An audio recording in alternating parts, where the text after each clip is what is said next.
책을 내게 된 거는 제가 강의 때는 유산균 얘기를 정말 많이 하고 다녔는데 다들 우리가 이제 요구르트를 유산균으로 알고 있기 때문에 우리 국민이 다 유산균을 먹고 있는 거예요. 강의를 제가 해보니까. 그러니까 이걸 바꾸는데 굉장히 오랜 시간이 걸렸습니다. 그게 유산균이 아니고 거기는 당분이 들어있고 또 빨리 없어지고 균주도 다양하고 또 균들마다 하는 역할이 다 다르다는 거를 이 강의 그 짧은 시간에 이제 설득을 시키기 굉장히 어려워서 제가 전국을 다니면서 강의를 쭉 하고 또 의사들한테 지금도 강의를 하고 있는 차에 이제 어떤 계기가 돼서 이제 유산균을 이제 좀 제대로 구체적으로 알려야 되겠다. 그래서 이제 제 환자 사례도 좀 모으고 제 경험도 모아서 이렇게 책을 만들게 됐습니다. 근데 되게 중요한 게 우리는 분만하는 의사, 분만만 하는 의사, 또 뭐 수술만 하는 의사 이렇지 않아야 되거든요. 가장 기본적인 어떤 건강에 대한 부분을 알아야 되는데 특히 산부인과는 유산균이 너무 중요합니다. 왜냐하면 아이들이 태어나기 전에 무균 상태로 있다가 태어나서 6개월 안에 호흡을 하면서 어떤 균이 자리 잡냐에 따라서 자기 면역의 70%가 결정이 되거든요. 그러니까 그렇게 중요한 사실을 산부인과 의사가 몰랐다는 거는 굉장히 아이러니한 거잖아요. 그렇죠. 우리가 애만 잘 받으면 되는 게 아니잖아요. 네. 이 아이의 건강까지 미래까지 예측하고 또 예방할 수 있는 부분들을 유산균이 할 수 있구나를 깨달은 순간 굉장히 많은 생각들을 하게 됐고 또 실제 유산균이 아이들이 장내 보통 우리가 왜 아토피도 생기고 태열도 생기고 하는데 그런 것들이 이 장내 균의 불균형하고 상관이 있구나 이런 걸 저희가 배울 때는 상상도 못했어요.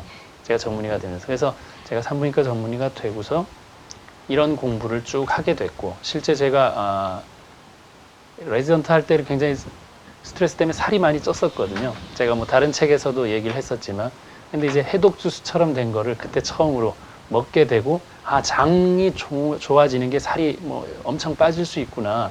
그러면서 유산균에 대한 공부를 시작했기 때문에 유산균과 제가 늘 알렸던 그 해독 주스와는 정말 뗄래야 뗄 수 없고 전 국민이 사실은 유산균과 해독 주스 정도는 먹고 나서 치료가 안 되면 그때 병원을 가도 되지 않을까 하는 생각을 지금 10년 넘게 외쳤는데 이제 좀 또 배우시는 분 있고 뭐 이제 그런 상황입니다. 네. 우리가 지금 모두 원하는 건 내가 결정권을 갖고 삶을 살기를 원하는 세상이잖아요. 그죠? 누구 눈치 보지 않고. 근데 가장 중요한 게 건강 문제가 자기 주체가 돼야 되거든요. 하지만 아프면 병원 가면 되고 병원 가서 약 받으면 된다가 있는 한은 절대 자기를 바꾸려고 하지 않겠죠. 그래서 순서가 잘못됐다고 생각이 들어요. 아플 때 내 몸에 내가 문제가 있는지를 좀 교정을 해본 다음에 그래도 안 될 때 정말 훌륭하신 전문가를 찾아가면 되잖아요. 그렇죠? 근데 순서가 전문가부터 찾아가서 약만 받아와서 똑같은 생활을 하는 거예요. 그러니까 저도 의사지만 의사가 필요하다는 생각을 당연히 하고 있습니다. 하지만 이렇게 모든 경우에 무조건 필요한 게 아니고 우선순위가 중요하다 이렇게 생각합니다. 뭐 요즘 들어서 피곤한 거 그리고 빨리 두드러기 같은 게 잘 나는 거 또 알러지가 잘 생기는 거 그리고 이제 두통이 원인 없이 자꾸 생기는 거 이런 여러 가지 증상들이 실제 많이 놓치고 있는 증상들이에요. 그러니까 그런 것들이 얼마든지 뭐 밀가루 음식이나 가공식품의 영향과 유해균들이 증가하면서 만들어내는 여러 가지 발암성 물질이나 유해 물질들이 결국 우리 몸에 정상적으로 작동해야 될 호르몬이나 이런 쪽에도 영향을 미칩니다. 그러니까 얘가 결합해야 되는데 딴 중금속이 가서 결합을 하고 있다거나 그러면 우리의 작동 이 기전들이 조금 바뀌게 되는 거예요. 내가 원치 않은 방법으로 가는 거죠. 그래서 요즘 우리가 미세먼지 얘기 많이 하지만 그 안에 있는 결국 중금속이나 이런 것들이 실제 결합해야 될 물질 대신에 얘네들이 결합을 하고 있으면서 교란을 일으킨다는 게 맞죠. 그래서 그거를 우리가 면역체계의 교란이라고 설명을 하는데 그거는 이제 검사에서 뚜렷하게 나타나기가 어려워요. 물론 모발 검사다 이런 것들이 있지만 그러니까 결국은 내가 먹는 데서 바뀌는 게 뭐 검사하고 상관없이 가장 중요한 방법이죠. 먹는 걸 바꿔야 됩니다. 무조건. 네. 내가 실천할 수 있는 방법이 아니면 저는 제로라고 항상 생각하거든요. 그러니까 이론만 있는 건 아무 의미가 없죠. 그죠? 실용적이어야 되는데 채소 과일을 많이 먹으라는 소리는 누구나 할 수 있습니다. 가운을 입고 얘기하면 더 멋있어 보일 수 있는데 먹였냐 이거죠. 첫 번째는 먹여야 되니까. 저는 먹이는 것까지 하려니까 삶아서 갈아서 만든 방법을 얘기를 한 거고, 사람들은 주스는 나쁘다, 뭐 당을 높인다, 이런 평가만 하는데 급급한데, 그 주스 나쁘다는 얘기해서 환자 살린 적은 없잖아요. 저는 해독 주스를 먹여서는 환자 살린 적이 많습니다. 실제 저를 보지 않은 사람들도, 스스로 좋아진 분들도 저는 주변에서 많이 들었습니다. 더 많다고 저 생각합니다. 아니면 이렇게 먹지 않겠죠.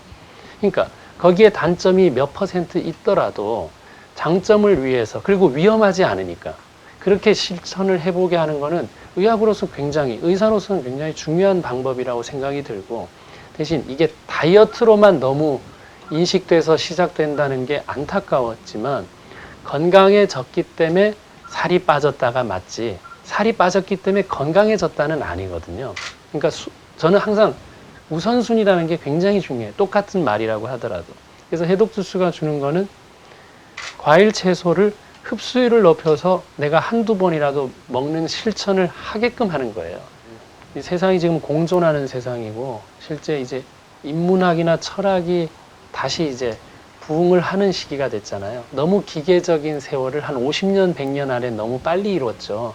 그래서 다시 병행될 수 있는, 스마트한 것만 가는 게 아니라 결국 우리 본질들을 찾을 수 있는, 그게 접목되는 세상이 왔으면 좋겠고, 항상 내 마음가짐과 나의 어떤 생각들이 결국 내 건강을 좌우한다는 걸 잊지 말고, 긍정적인 삶에서 또 이런 추가적으로 간단한 것들을 먹게 되면서 내 몸을 바꿀 수 있다는 걸 좀 기억하셨으면 좋겠고, 뭘 획기적인 걸 찾으러 떠돌아다니는 시간에 물을 한 잔 더 먹는 게 훨씬 건강에 도움이 되고, 이 물이 내 몸을 낫게 해줄 것이라는 믿음을 가지고 먹으면 그게 바로 약이 되는 겁니다. 왜 약만 약이 되냐고요. 절대 그렇지 않습니다. 그래서 그런 것들을 국민들이 많이 공감을 하셨으면 좋겠습니다.